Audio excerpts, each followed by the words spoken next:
Bueno, boa tarde. Temos aquí a Soledad Penalta, que para min ten unha tele especial porque nos conocemos hai moitísimos anos. Bueno, é un placer poder presentar o seu traballo, sobre todo porque é unha escultora moi interesante, unha drogueradora, e é unha das primeiras mulleres que en Galicia se atreveu a meterse no mundo dos homes, que é un valor engadido, non? Primeiro é unha moi boa escultora, pero aparte ten ese puntiño, non? De que cando empezábamos, pois, digamos que prácticamente non había mulleres, en esta generación que empezou a loitar e para hacer presenza. Sí, a verdad que sí. Sí. Empezamos os dos coa cerámica e por eso tuvemos moitos encontros ao longo do tempo. Bueno, nace en Noia e en 1976 estuve na Escola de Artes Aplicadas da Coruña. Posteriormente trasladase a Cataluña, onde se forma con ceramistas ben importantes como os dos, Fernando Chiti, que é un argentino que era dos máis documentados e un teórico moi importante. En 1979, que é onde nos conhecimos, participamos no Seminario de Estudios Cerámicos de Sargadelos, que naquele momento, digamos que era o centro da cerámica contemporánea non só de Galicia, sino do Estado español, por menos dos puntos máis importantes. En 86 obtén unha beca da Xunta e vai a Faenza, a Italia, a traballar como un artista tamén moi importante en aquel momento, un histórico da cerámica contemporánea, en Emilio Galassi. Ten experiencias co RACU e tamén por un estudante que aparece ali, creo entender, do Gorlado, pois empeza a tomar contacto coa construcción de fornos. E isto vai a posibilitarle facer obras de cerámica de un formato moito maior que os que traballamos en aquel momento por aquí, porque facía os fornos e os procesos para cada obra. Sí, os procesos para cada obra, sí. O sea, que ten o seu interés nese sentido. No 87 xa empeza a ser unha persoa moi reconhecida e é seleccionada para formar parte da primeira exposición institucional de cerámica contemporánea. Creo que a primeira é a última. A primeira é a última, sí. Que foi na casa da Paz. Nunca máis volveron a facer sí. Bueno, en aquel momento ni en Galicia, fora de Galicia tampouco se facía, non? É dicir que foi moi interesante. Logo, no 89, xa viaxa a Estados Unidos en relación co Departamento de Arte en Minnesota e ali tamén traballa con cerámica, pero con formatos ainda maiores, non? Sí, bueno, ali casi non traballei na cerámica, non? Tiña uns fornos que eran de un metro, casi 2 metros, pero non traballei prácticamente en cerámica. O que si che deu pé para iniciarse... Sí, ali onde traballei foi con metal. Efectivamente. Empecé con metal. E algo de pedra tamén, non? E pedra tamén, sí. Bueno, isto vai a proporcionarlle isto que sempre anxou, que é traballar con volúmenes e con formatos moi grandes, e cando, bueno, está varias veces en Estados Unidos traballando, e cando volve, bueno, pois xa empeza a facer traballos monumentales, non? Un exemplo, pois temos os Guardiáns, que son esas 4 caras que hai no paseo escultórico da Torre de Hércules, non? É un bon exemplo. Pois a obra eu creo que gañou en sutileza e en poesía, a linguaxe moi interesante, e, bueno, prácticamente expuxo en todos os lugares importantes de Galicia, no Marco, no Macuf, na Casa da Parra, e tamén no Estado español, Francia, Italia, Israel, Estados Unidos, etc. Cabe salientar que foi seleccionada o ano pasado para participar nunha exposición moi importante aquí en Galicia, ensaiada por Rosario Sarmiento, que nos estuvo ano pasado ofrecendo unha charla, moi lembrado, que se chamaba Arte máis Muller máis Galicia, en donde se facía un recorrido por toda a xente, todas as mulleres que tuveron algo que ver coa arte en Galicia e que tuveron creado certa influencia, non? E entre elas estaba ela. E, bueno, e con isto xa lo deixo comer para que nos contemos.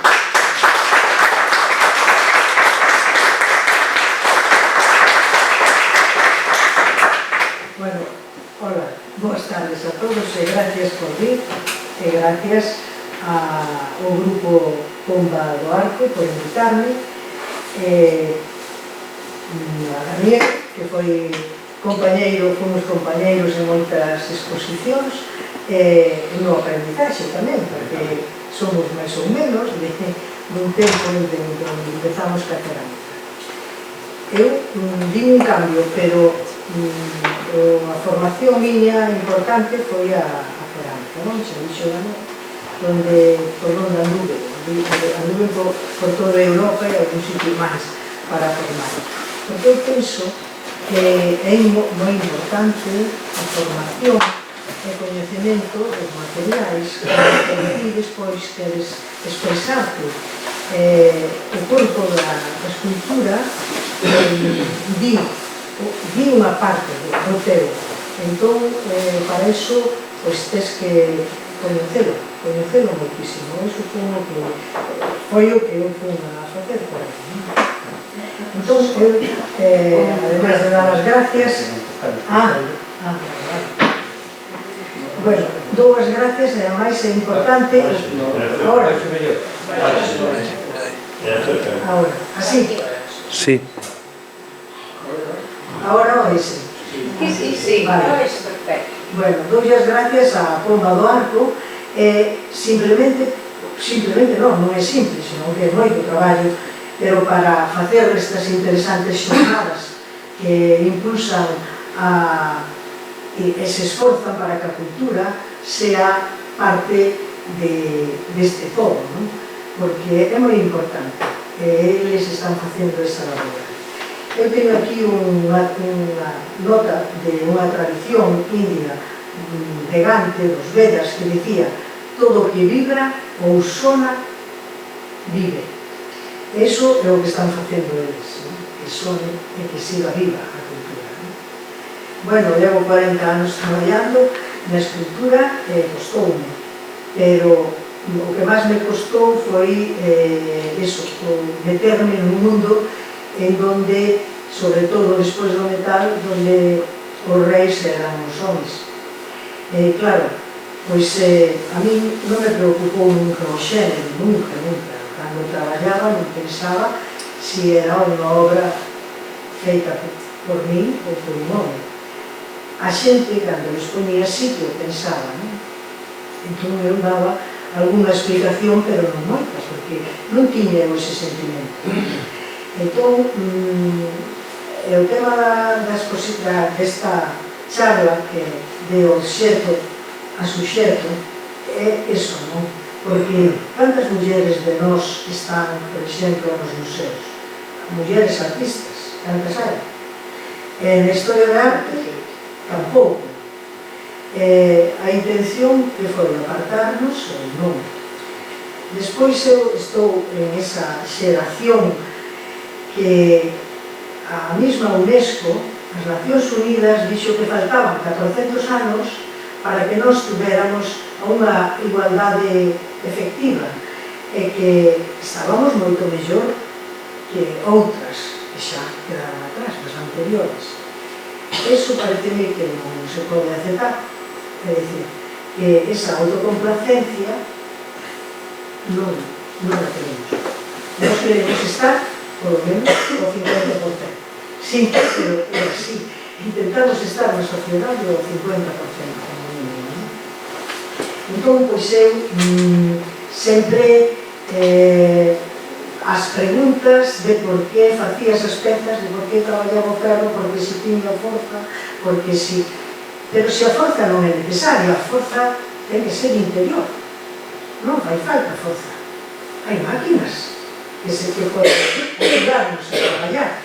E con iso xa é unha pregunta que ten unha resposta. Existen grúas, existen voltajes, existen eso, que non fai falta que ti teñas forza, non fai falta que faias musculatura, témola porque traballamos cas mans, entón formase algo de musculatura, e te traspalda máis ancha que mellor outras mulleres, porque hai un peso que levantar, pero eso non é suficiente pois para dicir que o traballo é masculino e femenino.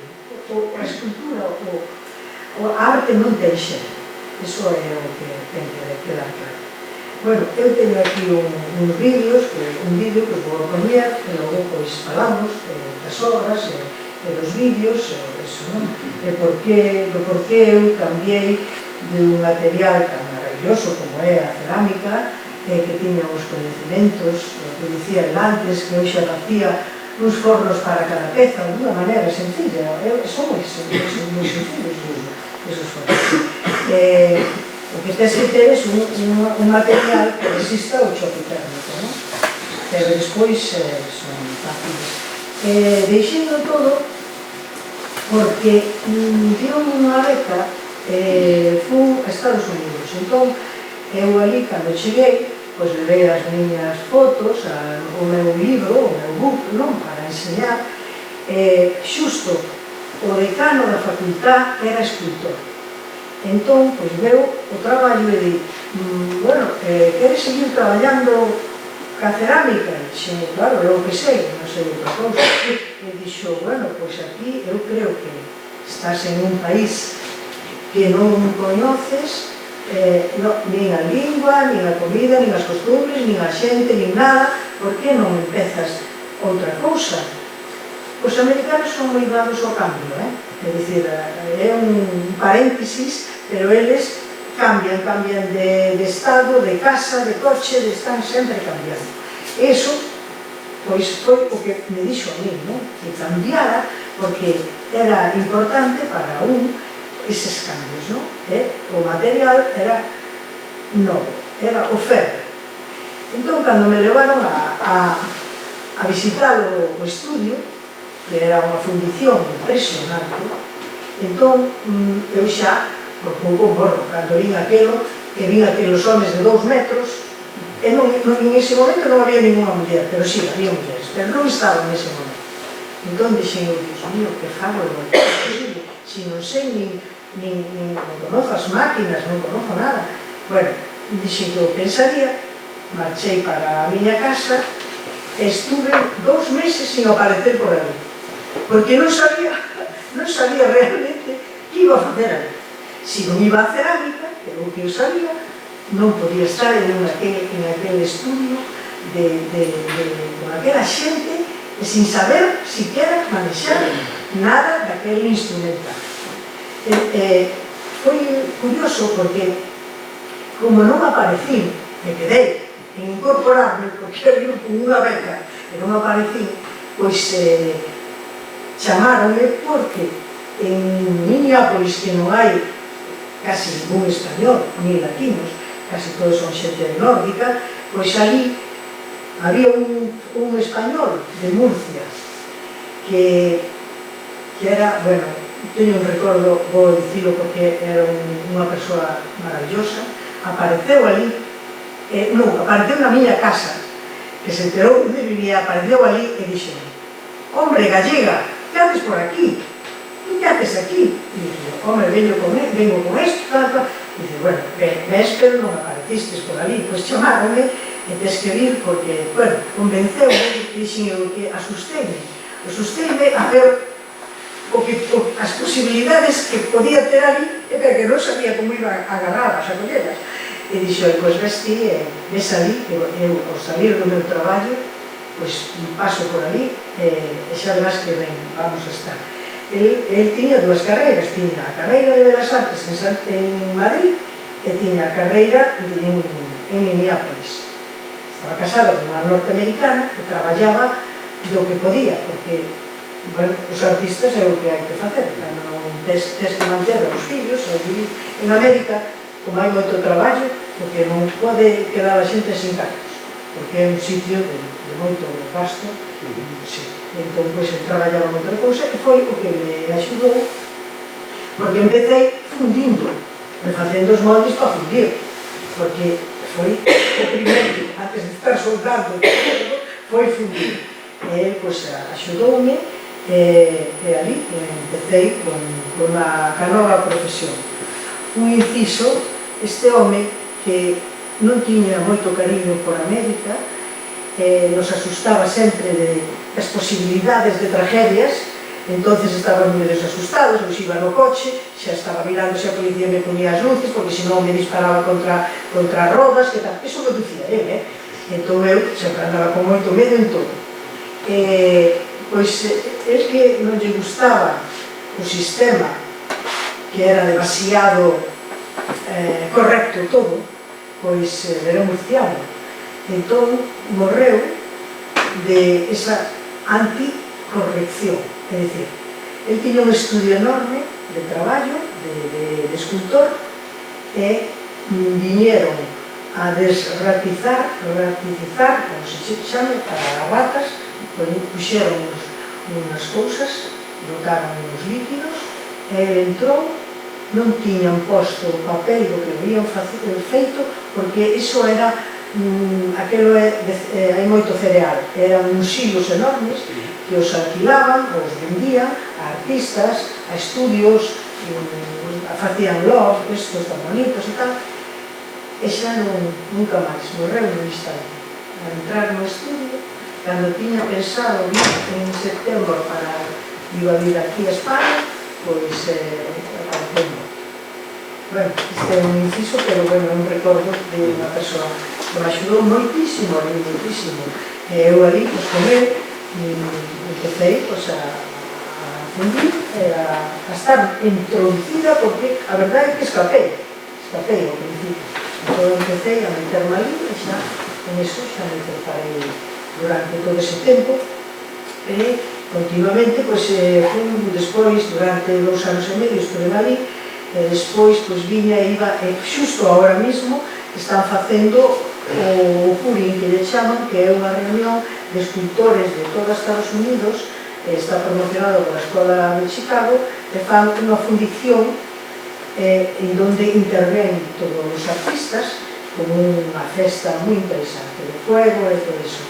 E ali, para os fornos que fan en exterior está os bombeiros, a policía e as ambulancias. E todos vestidos tal cual, como se fora a actuar. Iso é o que a él lle molestaba, non? Sempre están disfrazados, sempre lle molestaba iso, despois ele morreu por unha estupidez. Bueno, pois iso foi o meu comenzo do metal. Deixando a cerámica ao lado, e cheguei aquí e montei toda a rotallera para metal. Pois as soldaduras, plasma, que aquí escribo, plasma, e todo necesario para traballar o ferro, porque é totalmente diferente ao resto. Entón, agora, vemos un vídeo, logo falamos das pezas, do original da trayectoria miña, que foi un cambio grande, pero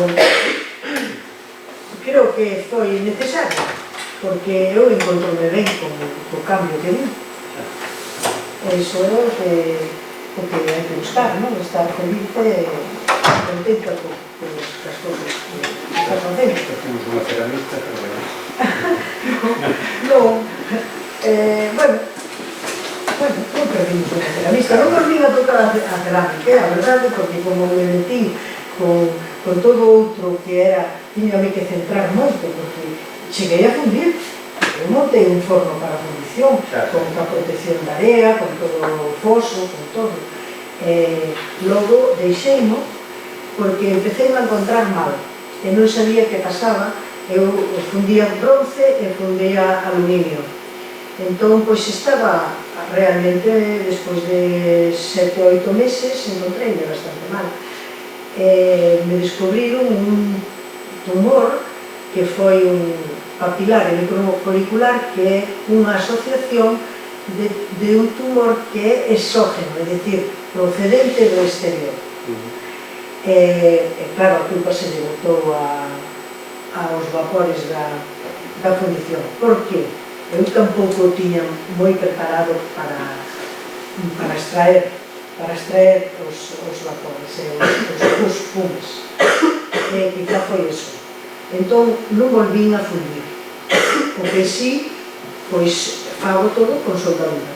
É dicir, eu uso a soldadura, que tamén son vapor, tamén salen gases, pero, bueno, non decidí seguir, porque a verdade é que me dou un aviso, pero estaría mal se non sigo traballando. E pensei, pois, bueno, métome outra vez para cerámica, e dixen, non, agora non vou a cerámica, agora estou como estou. E segui traballando. Teño unhas precaucións medias, pero, bueno, non moitas tampouco, porque a verdade non ten que facer o que lle gusta, e iso é o que me gusta a mí, é isto. Non creo que os gases me afecten moito, porque lle digo que sabe por outro lado. No, hay que crear desde la creación, no desde la humildad. La humildad es algo diferente en la creación, porque cuando uno crea, lo mejor que hace es crear. Entonces no puede ser humilde, porque él mismo se cree lo mejor que está haciendo de sí mismo, que es una creación.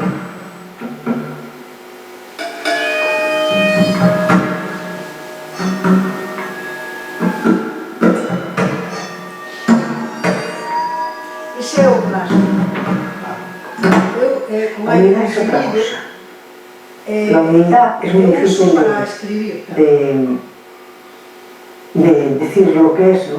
Que yo te podría decir, soy una presumida, y soy algo humilde también, soy una persona especial, porque es que mi educación también fue así. Y eso es muy importante, muy importante. El que te eduque en eso, ¿no?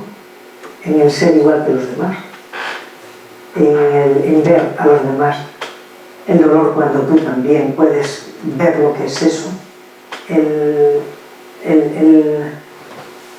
como te diría yo, el admitir la mejoría de los demás en el trabajo y en lo que sea. Siempre hay alguien mejor que tú, siempre. Entonces eso es la humildad, pero en el trabajo, en lo que tú creas, eso ya no hay humildad, porque cuando yo lo hago, es lo mejor de mí que hago en ese momento. A lo mejor pasan 10 años o menos, y ya eso ya no es lo mejor que yo puedo hacer, porque tú vas evolucionando, ¿no? A xente era madrileña, a que facía unhas preguntas e o... Normalmente lo que no cambias es en tus conducciones, eso es más difícil, ¿no? Eso no es difícil. Pero la humildad no tiene movimiento. En la humildad eres y sigues siendo toda la vida. Eso no se mueve, nunca.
Dibuixar ou bailar, non outra cousa. Non tiña... Estuve facendo outras cousas, pois, pola familia, porque nese momento tampouco se podía decidir. A muller era difícil que decidira. Meu pai tinha unha farmacia, que foi a farmacia. E fixen 2 anos e plantei.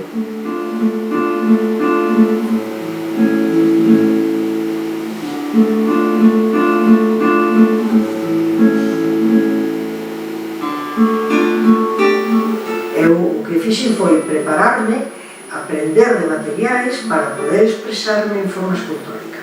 E iso foi o que fixen hasta que pasei ao metal.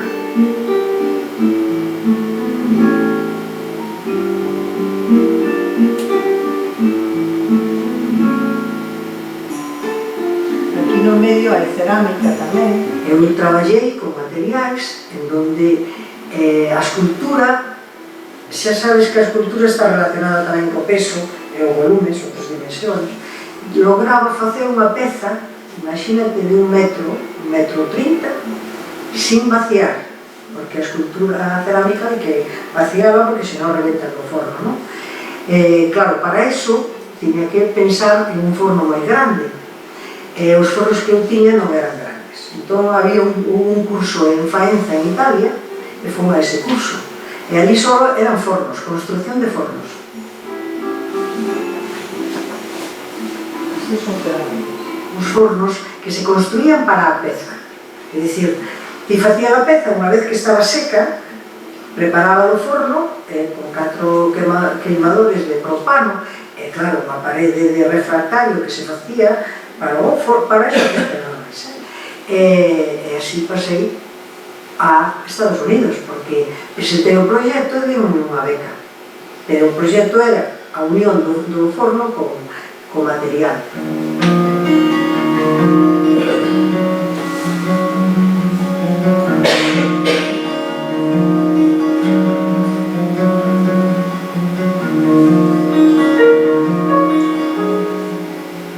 Ao chegar ali, pois, cando me enseñaron os fornos eran, cabían unha medio de 2 metros, eran enormes aqueles fornos. Dixen, madre mía, que as pezas fenomenales. Pero, en isto que levaba a fundición, era un escultor, o decano, ademais da universidade. E, claro, eu levaba as miñas fotos, os traballos, e dixo, bueno, pois, unha vez que estás aquí, e todo é novo para ti. Pois, por que non pasas a outro material? Porque túas obras son escultóricas.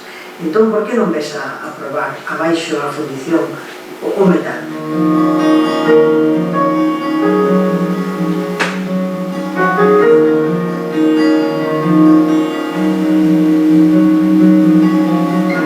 Eu creo que el veu no traballo, veu o espírito de escultura. Isto é escultura.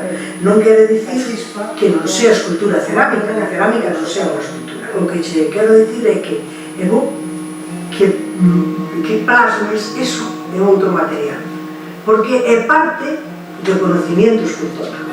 E aí pasou e dixen, bueno, convenceu de que sí, que era importante, e, bueno, empecé con metal. Ese é o estudio meu, que está moi ordenado, pero se me está olvidando, non lo ordeno máis. Mira, aí estou cortando ca máquina de plasma. E xa me quedei no metal.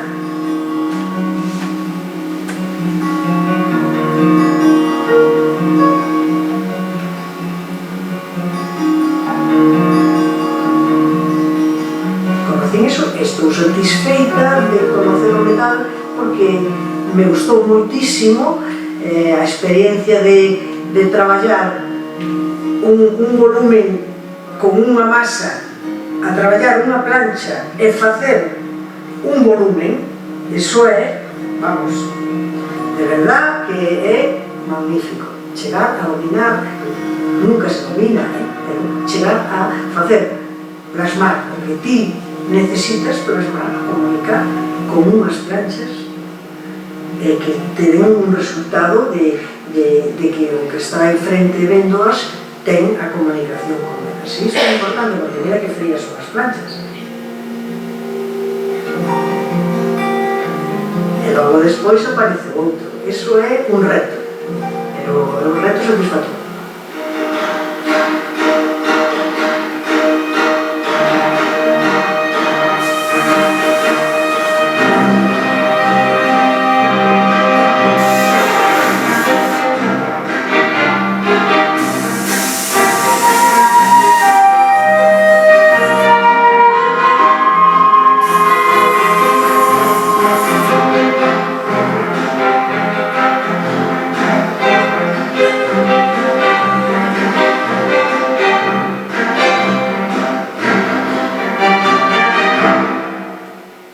Facer as exposicións e ir á inauguración Eu, si podo, marcho.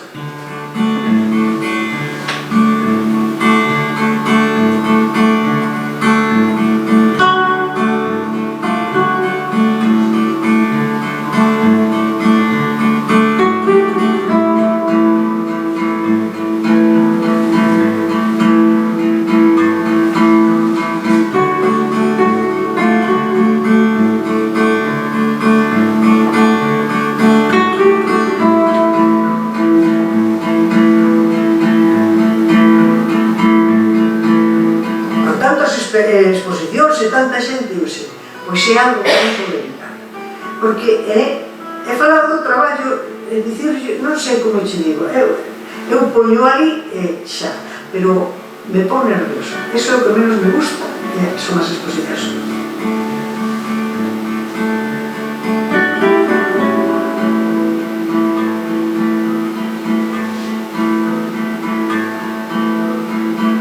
Porque a obra de Soledad non nos ofrece somente un persuadísimo planteamento estético, senón tamén unha perspectiva ética. Esta é unha poeta. Unha perspectiva ética que cuestiona formas e contidos e, sobre todo, propón unha poética que, ao meu parecer, é inacatoria, unha poética luminosa, unha filosofía humanista e humanizadora tanto da arte como da vida.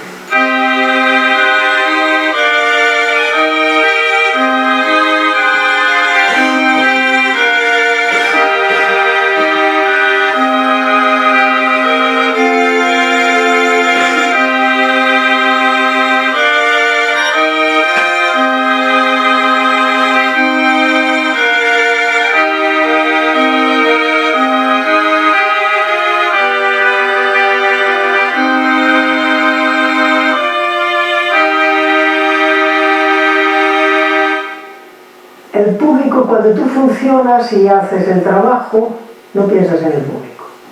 Estás pensando en ti, en lo que tú estás haciendo y lo que tú quieres hacerte creer a ti misma, ¿no? Que es lo que has pensado, ¿no? Con la imaginación esta, de la creación. Entonces, en el momento que lo vas a presentar al público, es cuando piensas en él, en ese momento solo.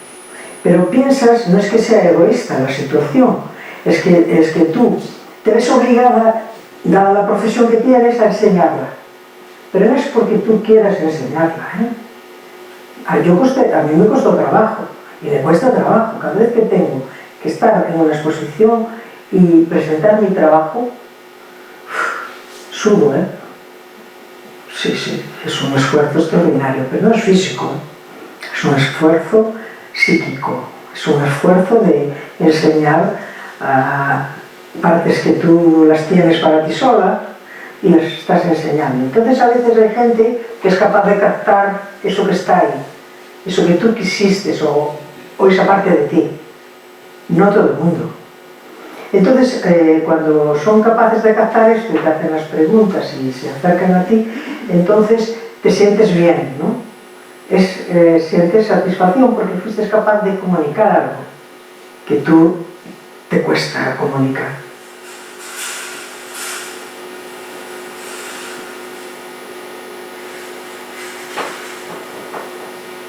Hombre, dudas todas.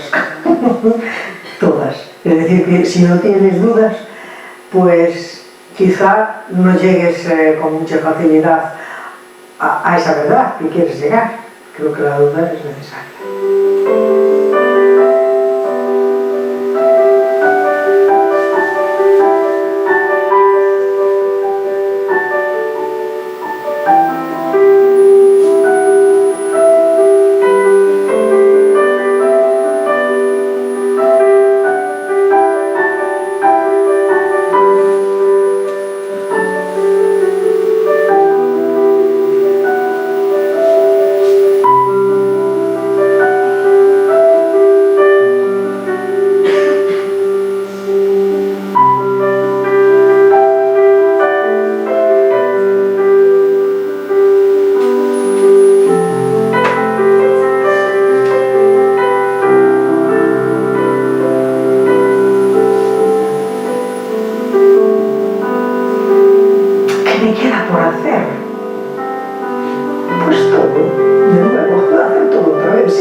decir, no tengo nada que desee con fuerza como para hacer. No, nada.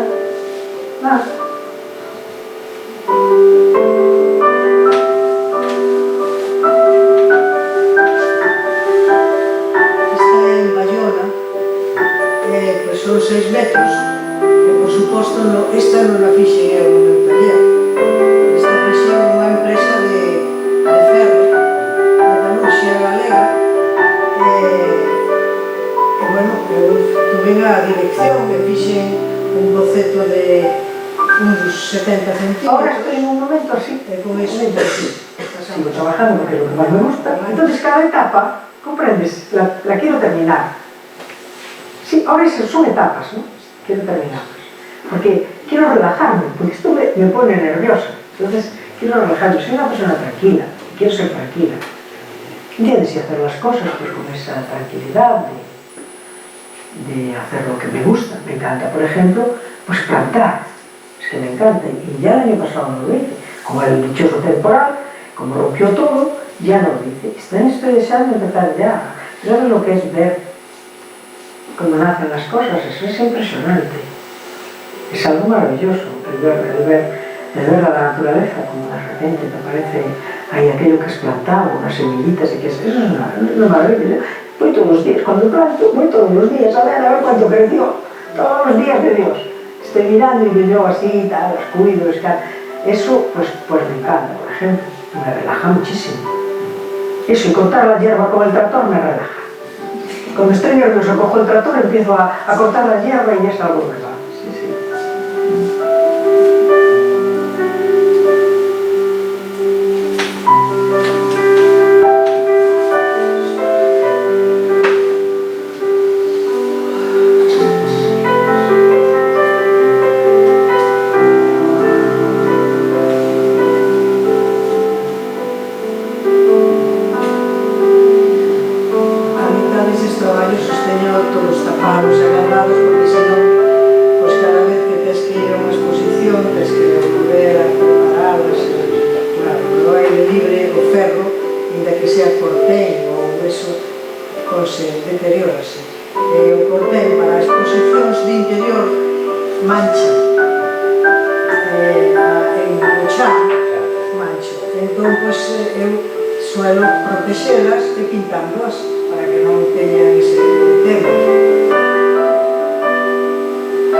Son rapaces novos que traballan ben. Eu os coñecín precisamente por eso, non? Porque fixeron un acto en donde varias mulleres de distintas profesións pues falaban do seu tema, non? E bueno, me pareceu interesante traer hoxe, porque así xa non falan tanto. Mira, a primeira, estas son de cerámica, da época da cerámica, todas as delas. Hai unha que está, justamente, cada home mira a Coruña ao hospital. Hai unha maternidade ali. Hai unha maternidade ali que sempre cando me la producica. Sí, pois non sei se está aquí, non sei se está na foto. Sí, hai unha maternidade ali. Esta é Camilo José Cela, porque bueno, tardei en vela, despois aí terminada. Cando foi encargada por a Radio Mosquito, cando Marina Castaño despois casouse con Cela. Entón eu marchei para Estados Unidos e tal, desa emisora de radio, pois me chamaron, querían falar comigo, querían facerme un regalo a Cela. por seu cumpleaños. E a min, quen deu a min, foi Marina Castaño. Entón, eu dixen que sí, que bueno, que te facía, e me mandou as fotos dele. E, curiosamente, eu non sabía nin que estaba con ele, nin que nada, non tiña nin idea. Pero as fotos que me mandou eran unhas fotos especiais, que eu non pensei mal, pero eran unhas fotos de cintura para arriba, desnudo, e sin gafas, de perfil, de todas as fotos. Eso eran unhas fotos feitas a él. E non pensei, non se me ocorreu, é que non se me ocorreu, siquiera.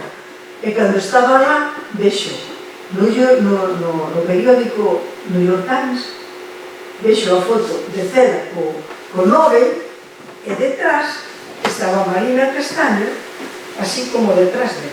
Entón, bueno, non a trataba moi ben no periódico era, e aí me enterei eu de que Marina estaba con Cela, que non había enterado, non desconfieu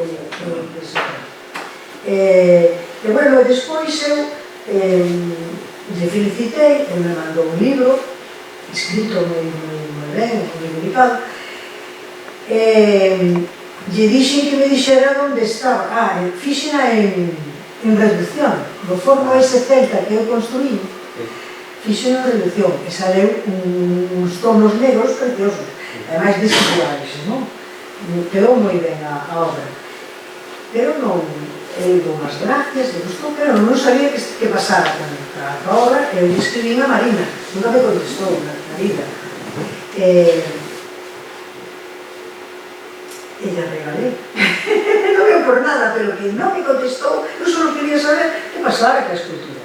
Él me escribeu dicendo que lle gustaba, pero ela non me dixo nunca nada da escultura.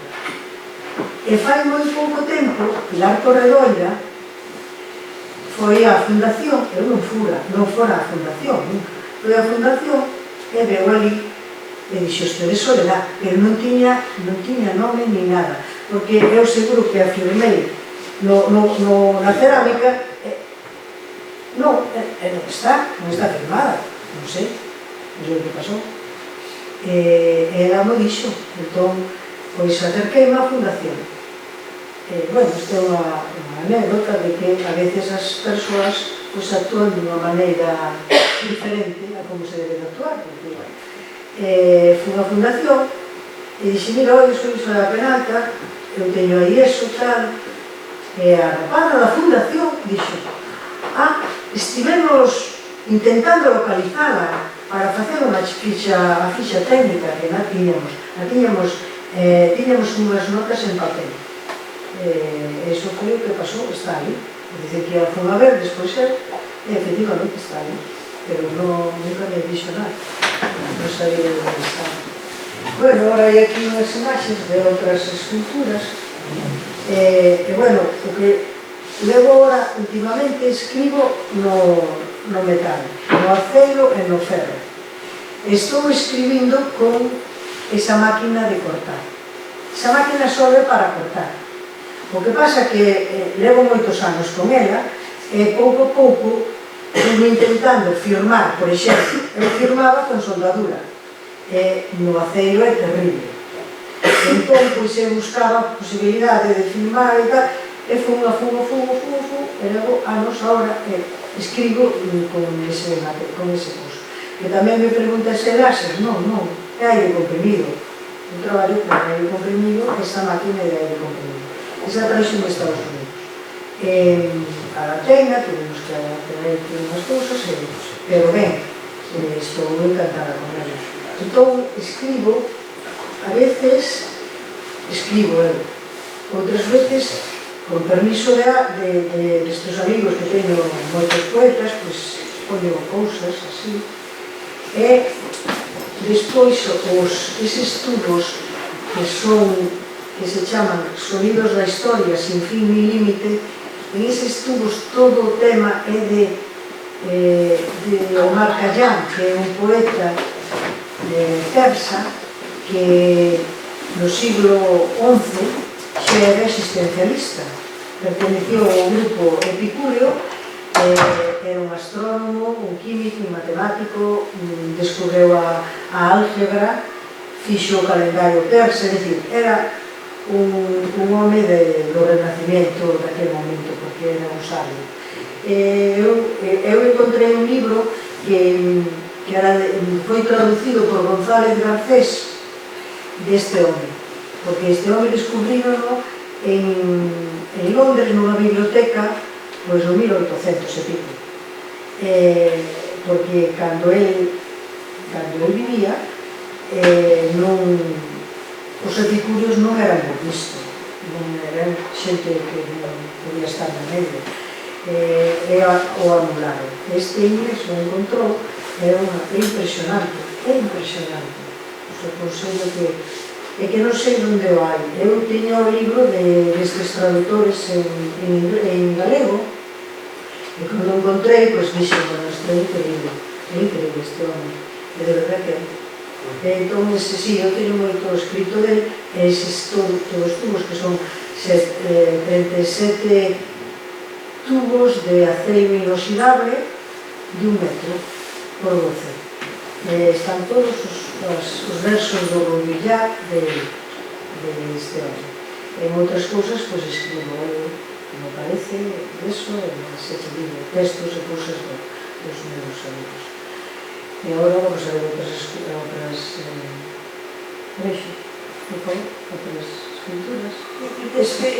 Esa máquina permite corregir ou tens que atinar a primeira? Non, tens que atinar a primeira. Esa non corrige, porque esa traspaso mental, arriba e baixo. Soledad, en esas obras das que estás falando, que é antes na tua cabeza? A imaxe que vai quedar final ou o texto? Primeiro tes o texto e despois ideas como colocar o texto, ou primeiro faz a obra e logo despois agora aquí vou poñer este texto? Sí, casi sempre van un pouco relacionados, non? Porque, bueno, os artistas estamos no mundo e observamos as cousas, non? E todo esa observación traslada aquí, transformala e mintes, porque non hai unha realidade, polo menos no meu traballo, non? Hai unha realidade, pero lonxa, a idea, eu paso a transformala, non? Con fantasía, paso de unha realidade a outra diferente, non? Entón, normalmente van unificados, normalmente fago a peza e o texto vai unido. Por exemplo, os tubos son infinitos, hai 37, pero poden ser todo este edificio. A ilimitación da historia. Lesa este home, que é o que eu escribín aí, lesa este home, é que a historia se repite, tanto dá no siglo VI, no siglo XI, como no siglo XXII. Vai ser o mismo.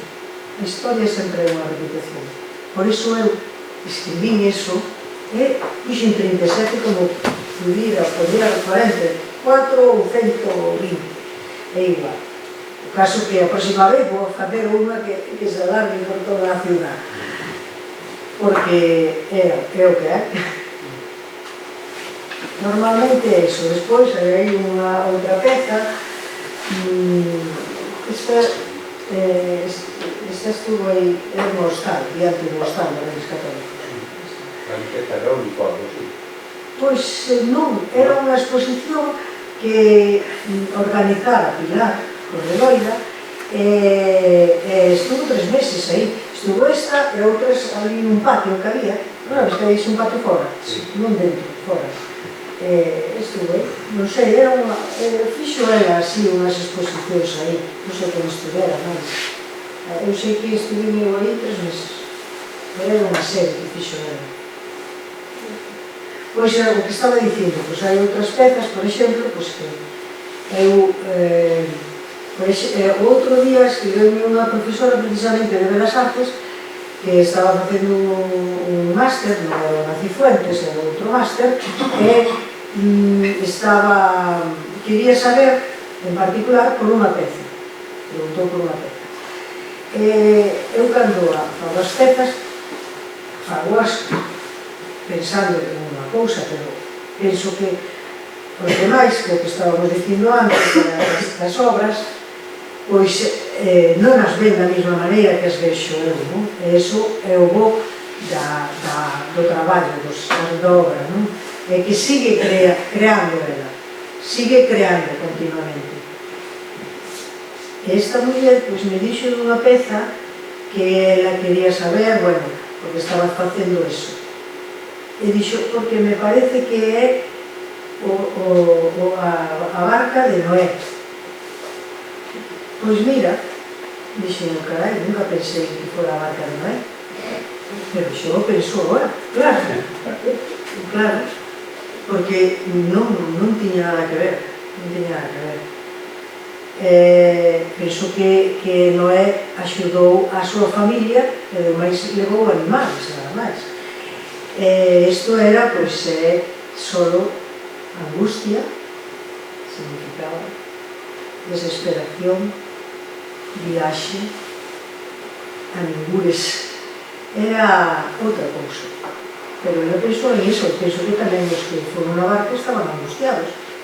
Os animais non creo, pero a familia dele, pois, que vamos a facer aquí dentro deste barco? Pero, bueno, quero dicirte que normalmente eu fago algo que logo non é interpretado da mesma maneira, pero iso é importante. Iso é moi importante, penso eu, porque axuda a mobilizar o intelecto, non? Esa enerxía que fai que ti comprendas a peza de outra maneira. Iso é. Agora pasamos outros de outro. Esta é a que está na Torre de Arcois. Por certo, que toda a vegetación que ten ao alrededor está protegida. Porque a erva esa de namorar é o toxo baixo que máis outra cousa máis.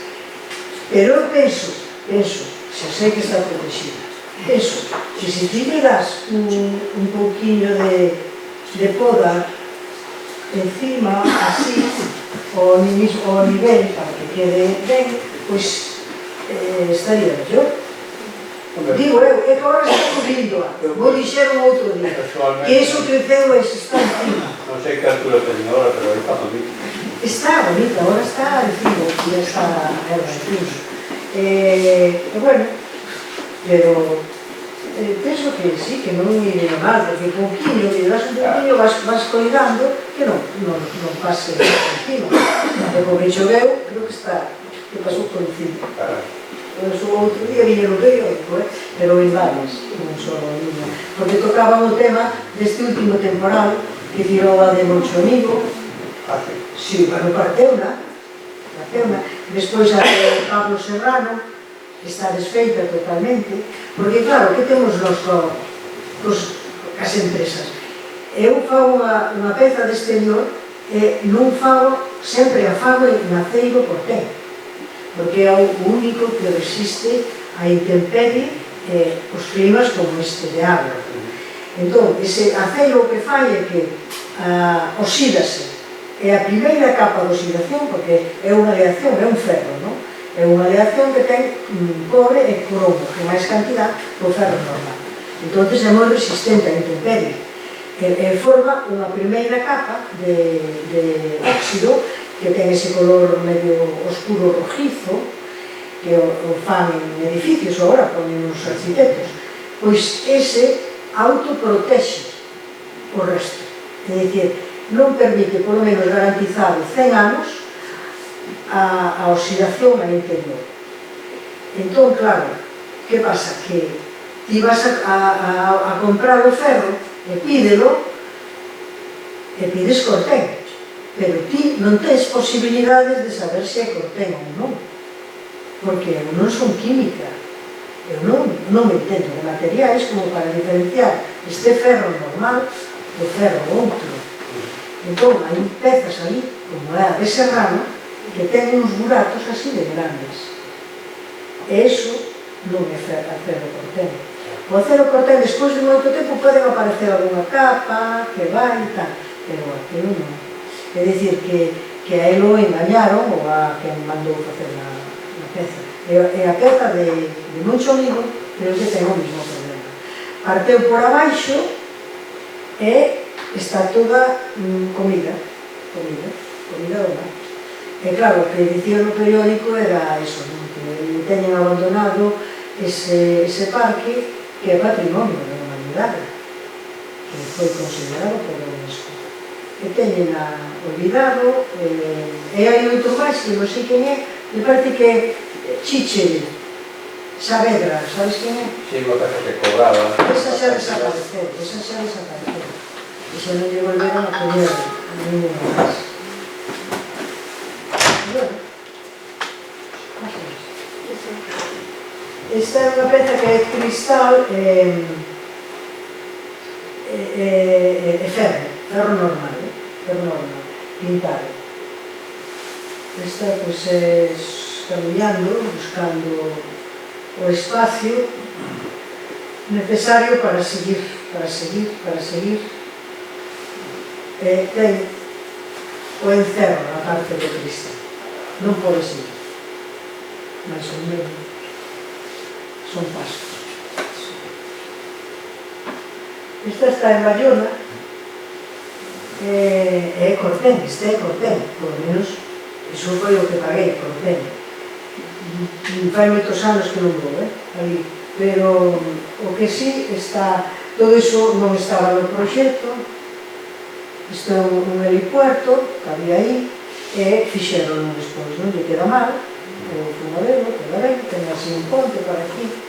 O que está é toda pintada, pintada de grafitis, de palabras, insultando ao de turno, o que sea, todo eso. Eso é o civismo. Está toda pintada. Bueno, isto é...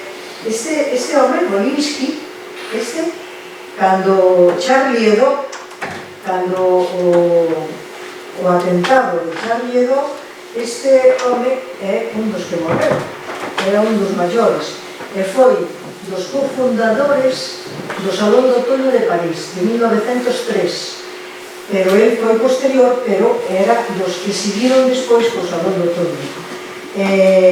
Bueno, eran dibuixantes de periódicos, e este ano xusto foi o invitado no Salón de Outoño, porque era o home de máis idade de eso, do Salón, da fundación do Salón.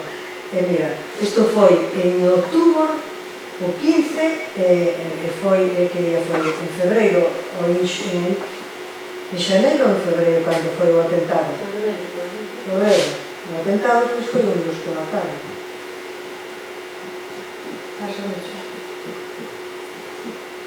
Bueno, estes son catálogos de exposicións colectivas en esta hora.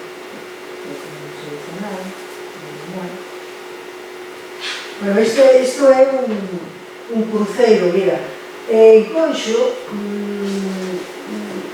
me chamaron, porque eu fixeron unhas pezas ali, me chamaron porque apareceu facendo obras no hospital, ao lado que está a iglesia. Apareceu este cacho de un cruceiro.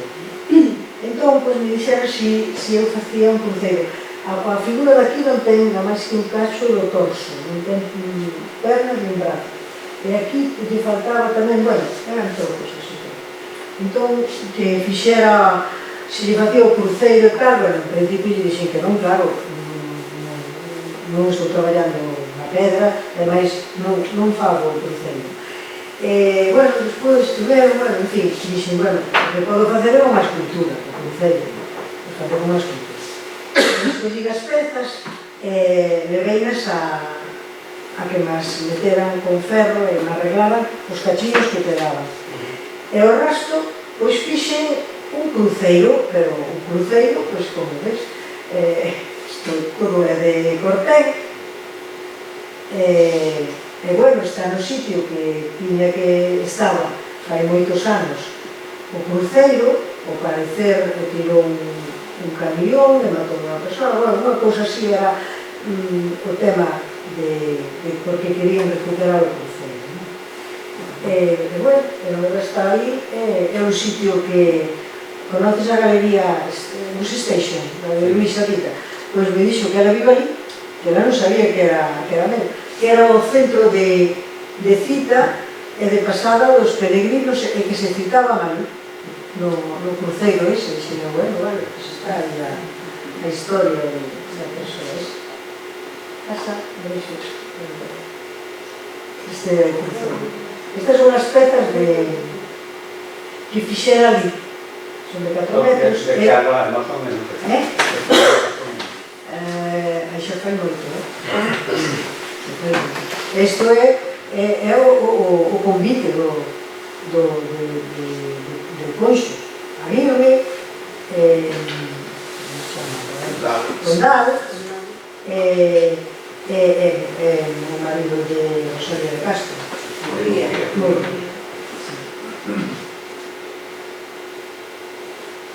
Ahora estaba preparado, bueno, agora está preparado. Bueno, sí. Non é xa, está. Nos vimos. Pois está.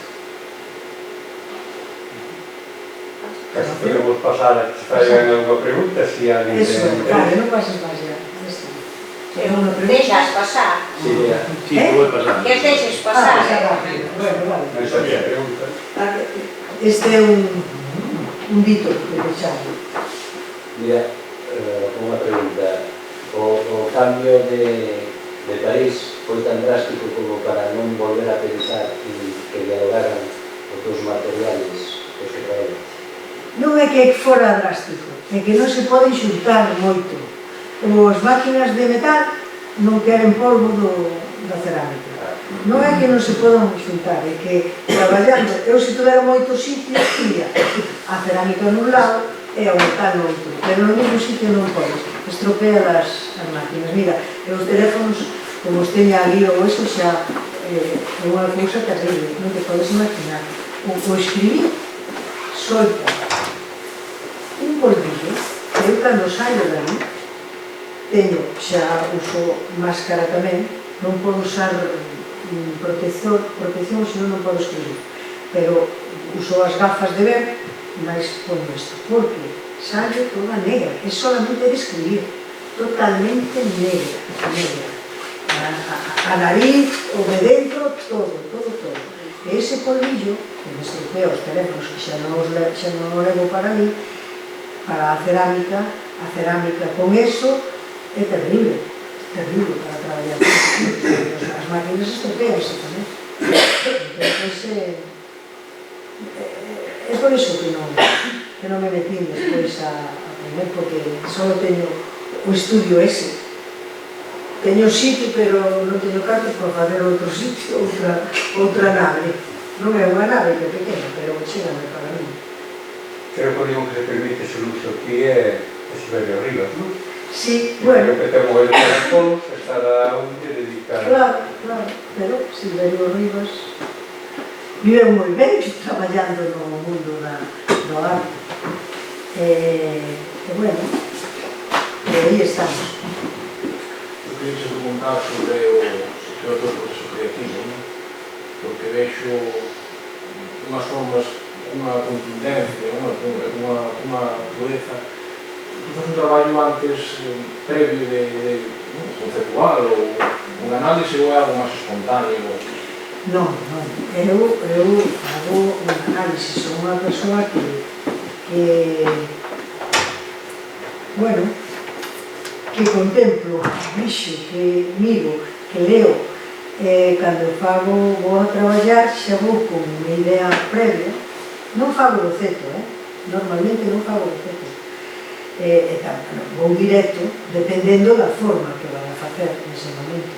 A veces teño que facer un pequeno plano, porque, sobre todo, cando eran as formas máis geométricas, teño que facer un plano, porque teño que xuntar unha con outra, se non o fago ben, non vale.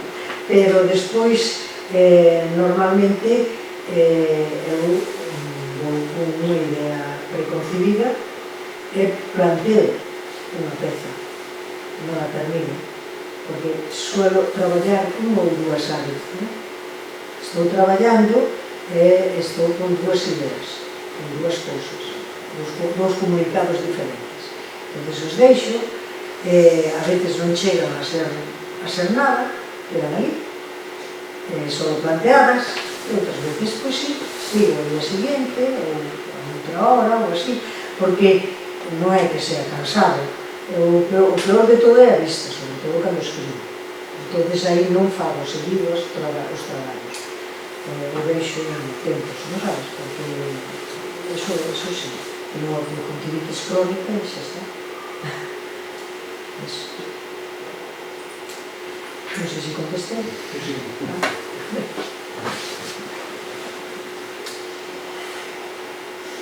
Alguna cousa máis? A escala permitou moitos proxectos. Non, nunca. Escala, non. Sabes que pasa? Que bueno, aquí hai un escritor tamén, a visión espacial é moi importante nos escritores. Non solamente a visión espacial, sino a visión total do entorno, non? Para que a peza, cando se vai a facer ou se vai a colocar, non choque nin rompe o equilibrio que hai nese espacio, non? Que xa o había. Entón, eso non limita. O que limita é o entorno, por exemplo. Eu, cando teño que facer algo exterior, bueno, pois fago un estudo importante do espacio, se é unha plaza, das calles, das casas, de todo o que está ou vai a estar rodeando a peza. Entón, a veces, a escala, pois, se che piden unha escala, imagínate como esa grande de 6 metros, pois se é nunha plaza e ali non pode estar, non vai de 6 metros, non vai, porque iso é o que ti eres capaz de pensar sobre o que é o espacio, a idea espacial. Iso é moi importante no escritor, porque senón é cando colocas unha peza e tropezas con ela. Iso hai que evitar, hai que encontrarse con ela de unha forma delicada, de unha forma que este dentro do que ten o entorno, dentro dese espacio. Iso para mí é importante. Entón, eu cando teño algo de fora, pois o penso, o estudio, o analizo e chego pois a intentar que non sea algo extraño dentro dese espacio. Eso que se integre é importante, tanto fora, no campo, como nunha plaza ou no lado do mar, que se integra, que non quede como un estorno. Eso é que eu intento, non sei se eu logro ou non, pero a verdade que eu intento sempre. Oiches, nestes alabasantes, non? E vimos as exposicións polo mundo adiante, non? Estuveches en Estados Unidos, en Italia e tal. Crees que é moi diferente o trato que se lle dá á arte fora de España que en España? Bueno, non se pode... Sí, non se pode generalizar. Hai moitos países, en donde a arte ocupa un lugar importante, sobre todo a arte na calle.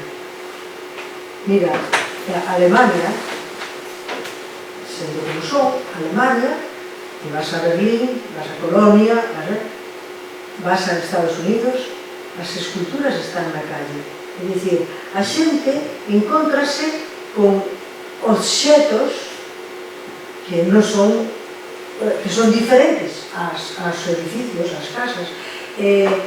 Eso creo que é importante. É importante con respecto a que as autoridades dos países que sean pensan que é importante que a cidade teña esculturas. E a través da historia pensa en Grecia, en Roma, en todos estes países cultos e preparados que tiñan fora os traballos. Ahora, con respecto aos artistas, pois como en todos os lados. Aí, bueno, aquí xa sabes que as galerías importantes pues levan a xente importante tamén. Os demais estamos por aquí dando voltas, pero bueno, estamos ben. Estamos ben. Verdad que sí? Claro que sí. Y bueno, No, pero ese cambio, o que máis me gusta da tua trayectoria é que non ocurre normalmente con todos os artistas, é que me interesa moito máis o que pasa ahora que o que facías antes, a pesar de ser moito máis contundente, moito máis grande, non? Creo que agarran moitísimo en civilismo, en sutileza, en poesía, e eu tienes consciente disso? sí. Ou polo menos sabes a razón, se hai alguna razón que te debe eso, ou simplemente a propia evolución, Sí, os anos. a evolución, os anos, a forma de ver as cousas algo diferentes, pero estou contenta, estou feliz, porque sabes que pasa? Que é necesario cambiar moitas veces, e a mí o que me axudou moito foi ese cambio grande que recibí, foi un principio difícil, pero me pareceu que era interesante. E agora penso o mismo, é dicir, non vou cambiar a outro material, pero sí, vou a cambiar. Entendes? Gústame encontrarme con outras experiencias diferentes. Que pasa agora se eu traballo con isto ou con isto outro, ou fago isto? Que pasará? Pero no, a pregunta non é tanto. Primeiro, se realmente eres consciente De que cambiei? sí, do cambio, sí, é obvio, non? Pero, por exemplo, de que a importancia que tiña o volume antes, Sí. que ahora prácticamente, bueno, pues, desaparece. Desaparece, si hai volume, Sin embargo, hai moitísimas máis suxerencias, moita máis delicadeza, non? A pesar de que estás traballando con materiais parecidos, sí. Pero, bueno, eso, sí, é importante o que estás dicindo, pero, como che digo, non teño ningún problema se tuvera que volver atrás, se volver a facer volúmenes. É dicir, que agora estou aquí, despois paso para lá. É dicir, que me gusta eso. Que me gusta eso. Agora levo moitos anos desta maneira, pero, bueno, non quer decir que faga, pensa en volúmenes máis potentes en outra. Sí, algo así. Que non ten unha gran explicación, pero está aí. Bueno, pues casi, si no hay más preguntas, vamos a deixar porque...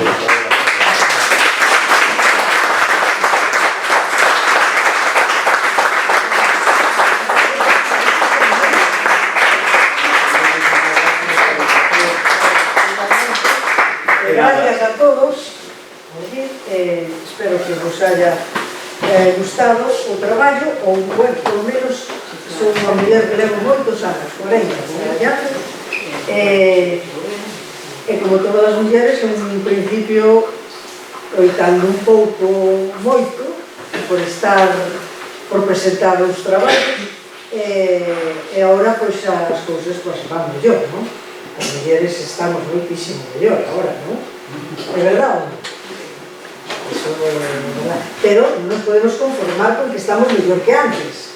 Hai que estar, eso, 50-50, 50-50, igual home que muller. É así ou non? Con mesmos dereitos, porque vamos a ser diferentes. Digo. Bueno, mañá temos a Ernesto Torquerolo, que é da Mariña, ainda que non reside aquí, e vai ser outra historia completamente diferente, pero moi interesante, non? Vai a presentar o cómic que fixo para o proxecto Descoñecidos e encima nos vai a agasallar co músico que participou no disco que vai a cantarnos no que foi un día.